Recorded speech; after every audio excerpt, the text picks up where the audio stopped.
Tanner here with 5 for Football. We've got an interesting story development here involving Broncos wide receiver Josh Reynolds. Josh Reynolds and 2 other men were injured in a shooting after being followed home from a strip club early Friday morning on October 18th.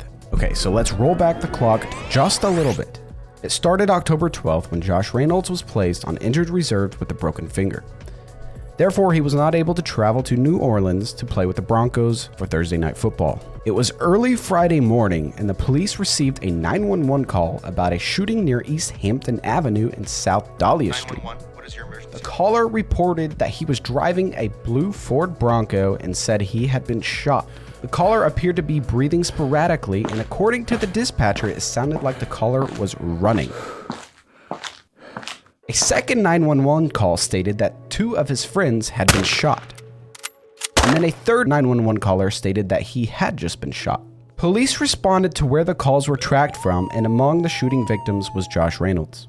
Josh Reynolds was reportedly shot twice, according to the documents filed. Once in the left arm and once in the back of his head.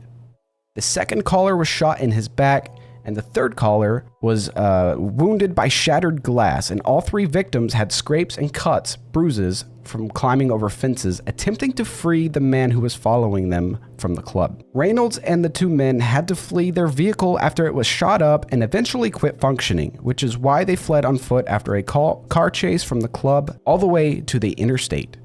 Prior to the shooting, the victims reported that they were at Shotgun Willie's, a strip club in Glendale, but left around 2:45 a.m. They said there was no problems at the strip club. Everything was the way it should have been. When they left, 2 drivers began following them in vehicles, and shots were fired. They reported to the police that the suspects continued to follow them as they got onto the highway. Once there, they said the vehicle would no longer drive, and they ran from the vehicle. That's when the 911 calls began. The dispatcher stated that it sounded like the caller was running. Dispatcher also stated that the caller said he was in a Ford Bronco. The vehicle found was a blue Ford Bronco. There's also reportedly a video from the strip club that shows 2 men, one of them named Burr Charlesworth and one named Luis Mendoza. The video shows Mendoza entering the club just after midnight, did not engage with the entertainers, but instead watched the victims. When the victims left, Mendoza followed them out. Several other vehicles were seen pulling into the lot, and people inside them appeared to be waiting for the victim to leave. 3 vehicles were seen following the victims. In most of the videos reviewed by investigators, Mendoza's vehicle was directly behind the victim's vehicle, which was the blue Ford Bronco.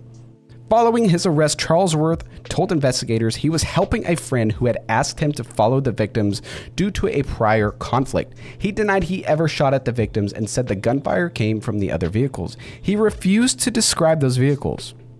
Reynolds is currently on injured reserve due to the broken finger, but he has been in contact with the Denver Broncos from the hospital. The Denver Broncos released a statement to 9 News. Reported the statement saying, Josh Reynolds was a victim of a shooting on Friday in Denver and received treatment for minor injuries. The Broncos said in a statement to 9 News, out of respect for the legal process, we will defer further comment on this matter to the authorities. Crazy story here. Josh Reynolds shot in the back of the head. 2 other victims also here. Don't know the backstory on this other than why this guy was watching the victims. And why this guy would agree to help a friend pursue these victims leaving a strip club. Crazy story, but if he's being treated for minor injuries, I guess that's best case scenario. Thanks for watching.